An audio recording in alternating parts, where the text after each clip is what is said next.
104টি সভার জন্য আদালতে ছুটতে হয়েছে শুভেন্দু অধিকারীকে, আর সভার অনুমতি আটকেছে রাজ্য সরকার।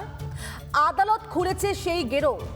তবে কি বিরোধী দলনেতাকে ভয় পাচ্ছেন মমতা বন্দ্যোপাধ্যায় সরকার, নাকি রাজ্যে তৃণমূল ছাড়া অন্য কারোর মিছিল সভা করা অপরাধ?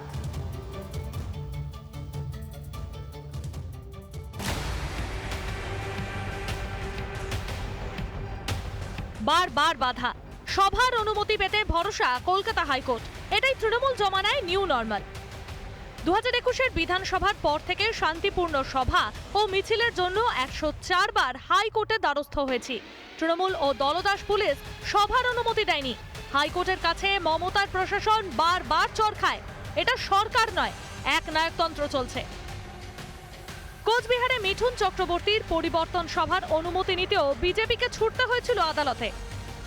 গত শুক্রবারে আমরা পেয়ার দিয়েছি থানায়, তারপরে থেকে থানা আমাদের কোন রকম সহযোগিতা করছে না। তো শেষ অবধি তারা এখনো পর্যন্ত কোনো সহযোগিতা করেনি। তৃণমূল কংগ্রেসের নেতৃত্বে অঙ্গুলি হিলনে আজকে পুলিশ প্রশাসনের একটা অংশ কাজ করছে। এই রাজ্যের মাটিতে দাঁড়িয়ে বারবারই বিরোধী দলকে বাধা পেতে হয়। পুলিশ মন্ত্রী মমতা বন্দ্যোপাধ্যায়ের পুলিশ কোনোভাবেই অনুমতি দেয় না, আর নির্বাচনের বছরের শুরুতেও তার অন্যথা হলো না। মিঠুন চক্রবর্তী তিনি কোচবিহারে একটি রাজনৈতিক সমাবেশ করবেন, কিন্তু সেই অনুমতি পুলিশের থেকে মেলেনি। শেষ পর্যন্ত উপায় সেই আদালত। বারবার বাধার মুখে বিজেপি, কিন্তু কেন? এখনো কি 21-এর হারের জ্বালা ভুলতে পারেননি মমতা বন্দ্যোপাধ্যায়? গত বিধানসভা নির্বাচনে নন্দীগ্রামে তৃণমূল নেত্রীকে হারিয়েছিলেন শুভেন্দু অধিকারী।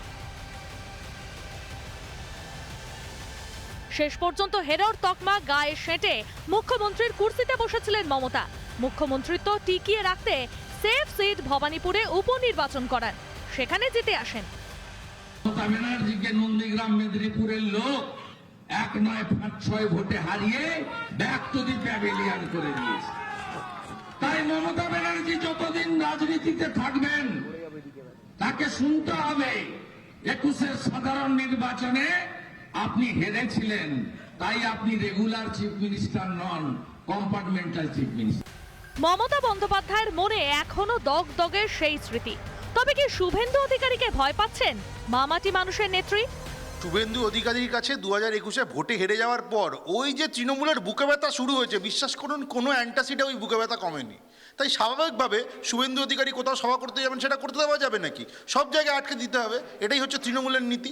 নাটকবাজি যত সব, ক্ষমতা এসে ভোল বদল, পুরো গিরিগিরির মতো ভোল বদল করে নিয়েছে। গণতন্ত্র ফণতন্ত্র কিচ্ছু মানে না। একা শুভেন্দু অধিকারী নন, এ বাংলায় সভা মিছিল বিক্ষোভ করতে গিয়ে বারবার বাধার মুখে পড়তে হয়েছে বিরোধীদের।